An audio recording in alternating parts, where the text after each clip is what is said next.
up, everybody? Mark Ray of Hardcore Home Fitness, hardcorehomefit.com.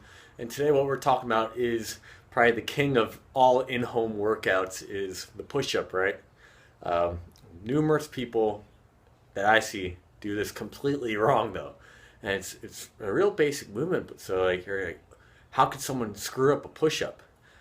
There is a lot of technique towards a push-up, and like I said, our everyday lifestyles really don't enforce activating the muscles in which you need to do a push-up. So ideally what we always start with is what in every exercise that I talk about is posture, right? And it always goes back to those 3 points of contact. I've talked about this at length before and made videos. So basically I'll turn this side. If you were to put a pole right across my back from the back of my head between my shoulder blades, let me get in the camera here, up high, the bottom of my tailbone, a pole would touch all three of those points. And then that small of my lower back, where the small of your lower back is, you should have a hand's width between your lower back and that pole. So we're not overarching the stomach and we're not rounding that lower back at all. It's just neutral. And numerous times when people do a push-up, what do you see? You see that, because it was taught to them when they were really young, butt down, butt down. So what happens, that butt goes down and the lower back arches like crazy. The next thing you know, they do a few sets of push-ups. The next day, their lower back's tight. They're screwed. Their lower back, they can't do certain movements and their back is just tweaking out. Or, you say, oh, it kills my shoulders.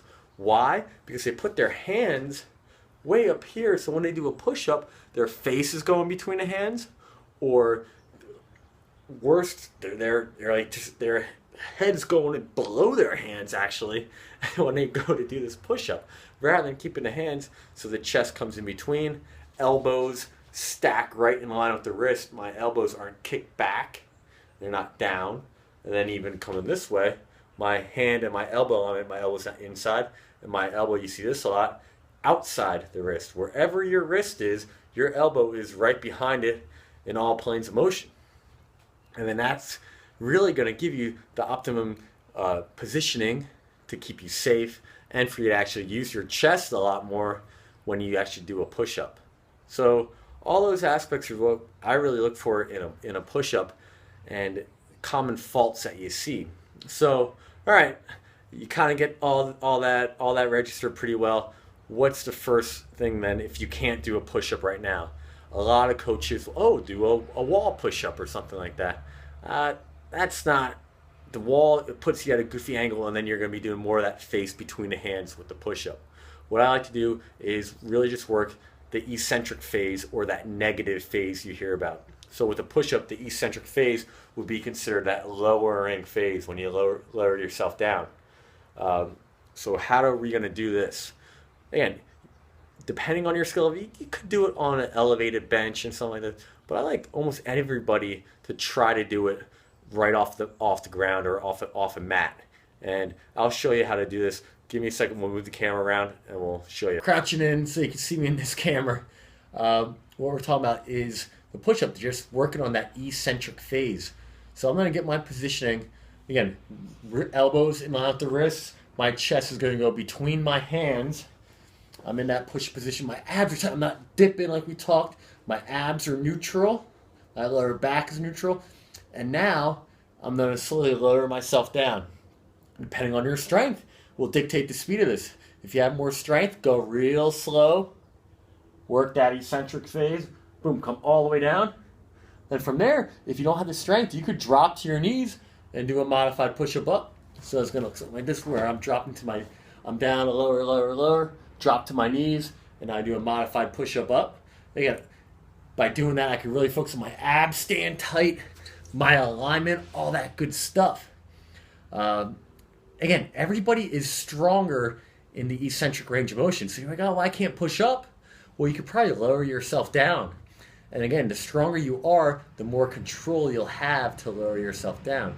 So that's why doing these eccentric push-up will get you stronger, I believe, quicker. Will teach you the better form that you need, so we'll have quicker carryover ability rather than, say, a wall push-up or an elevated push-up. So, one more time. Get my alignment down, chest between my hands, Abs are dipping. I'm not raised up. Neutral. Shoulder blades retracted a little bit.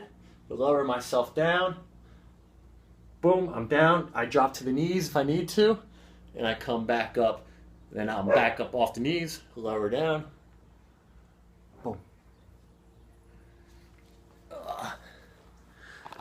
And so on and so forth, guys. So again, that's a great way to do a modified push-up, to work yourself up to doing a real push-up, so to speak. Again, try to do it this way rather than doing it on the wall. The wall, again, is going to, you're not going to get the alignment you're looking for with that wall push-up. If you could do this elevated, go for it. If not, then do it off the ground here and really try it out. It's probably the best way that I have clients really progress fastly to do push-ups and really rep them out. So try it out, guys. Have a good one. Until next video, hey, subscribe to the YouTube channel, follow the blog at www.hardcorehomefit.com, and have a good one, guys.